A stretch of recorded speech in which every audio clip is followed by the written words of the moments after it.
The snow came early and stayed throughout, but the cold temperatures were not enough to keep JT Barrett and the Buckeyes from securing their second straight Big Ten Top 25 victory right here today at TCF Bank Stadium against the Minnesota Golden Gophers by a final score of 31-24. Well, tough environment. First time I've ever been here. I don't want to see this on the schedule for a while. Certainly not November. But a great team win.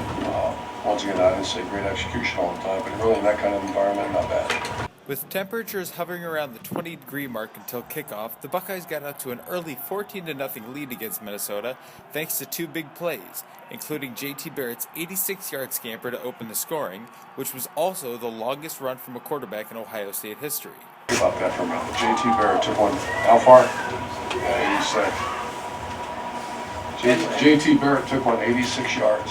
Pretty good for a guy that runs a 5.40. And see this cornerback, so I was cutting back and then I was like, oh, grass out here. So then I see like people right here, so I'm looking back and I'm like, oh, I better take it another way, otherwise I'm gonna get him. So that was about it. That touchdown wasn't the only record Barrett would break on the day either.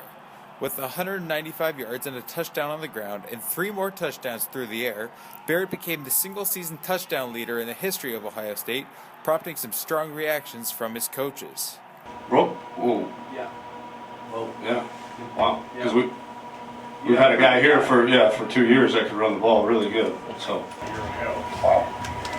What does that say about his? Well, I think you can tell the kind of trust we have in him. That in that kind of environment, you have to really handpick who's going to touch the ball. And we have a lot of confidence in Zeke, and we got a lot of confidence in JT, and these kind of conditions where the ball's it's like a rock when it gets that cold. And so we have a lot of confidence in him. Like I said earlier in the season, we had no idea who he was. I had no idea that this is what JT Barrett is. A very clear picture of who he is now. Barrett's big day wasn't enough to keep the Buckeyes comfortable, however, as 3 Ohio State turnovers paved the way for 21 Golden Gopher points. You can't take those turnovers away, and they are what they are, and that's what made the game close. And but I was proud of our guys to continue to battle back and continue to make plays. On 2 of those turnovers, freshman H-back Jalen Marshall was the culprit, but with his age, don't expect the Buckeyes to turn away from him anytime soon. As a young player, as a freshman, we can't do that. So, we're different than a lot of people. I don't just yank guys out of the game, and if I see someone not going hard, then that's a different story.